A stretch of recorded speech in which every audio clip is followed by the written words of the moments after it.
হঠাৎ করিয়া এই কিতা ভিসিটার রোগটা কিতা হইয়া উঠলো, দৌড়াদৌড়ি করতো, মানুষ দৌড়িয়া আনাইতাম, ওই গরু আইলো ইতা ইতা বাঙ্গা লইতো, হই মাইরে ফেলাই দিব, কি খুলনানো কিতা বান্ধ 5-7 দিন দিলাতে অন তালাও আনাইছি মোটা ইতার নাতে ফায়াতে বান্ধাতে কিতা হইলাতে তৈছি।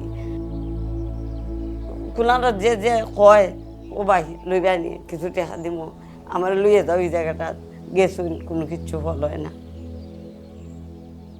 এর আগে ডাক্তার দেখাইছেন 3-4 বার, পরবর্তীতে সারদা ফাউন্ডেশনে দেওয়া হয়, দেওয়ার পরে দিয়ে আস্তে আস্তে মাথা টিকে আসে। প্রায় 2 বছর ছিলাম, নিয়মিত ডাক্তার দেখানো হয়েছে, ব্যায়াম ট্যায়াম করানো হয়েছে, তারপরে খেলাধুলা খোলা জায়গায় নিয়ে খেলাধুলা করানো হয়েছে, হাঁটতে যাওয়া সকালে, ওরা ভালো ব্যবহার, তারপরে টাইম টু টাইম খাবার দাবার ওষুধ এগুলো খাওয়াতেই সুস্থ হয়েছে। যে চাকরি কীভাবে করতে হবে, কীভাবে কথা বলতে হবে এগুলো শিখাইছে। এখন তো আল্লাহ দিলে আমি সুস্থ হয়ে গেছি, চাকরি করি, ডাচ বাংলা ব্যাংকে পিয়নের পোস্টে আছে। চাটা বানায় খাওয়াই, তারপরে কাগজপত্র লেখালেখি করা লাগলে লেখি, যেমন অ্যাকাউন্ট খোলার ফর্ম পূরণ করার লাগে।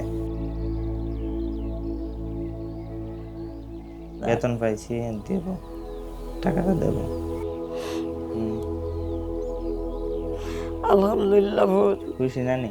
খুশি ভূত, আল্লাহ দেখো তৎকাল তুমি টাকা আমার হাতে দিবার বলে কতই আছিল না, কিভাবে যে আল্লাহর সাহায্যের রকম দান করছেন, তারা তোমার লাগে খুব কিতা করছেন, কষ্ট করছেন। যেমন টাকাটা তো বেশি কিতা না, আজকে আছে হালকা নাই স্যার, এই টাকাটা কিতা কত টাকা দিয়ে উড়াইছি বাচ্চার নামে, কোনো কিছু করতে পারছি না। যেভাবে শারীরিক রোগের যে চিকিৎসা আছে, এরকমভাবে মানসিক রোগের একটা চিকিৎসা আলাদাভাবে করার দরকার। ওইটা যদি করে সরকার, তাহলে বাংলাদেশের মানুষ শান্তি পাবে, মা বাবার বুকে সুস্থ হয়ে ফিরতে পারবে।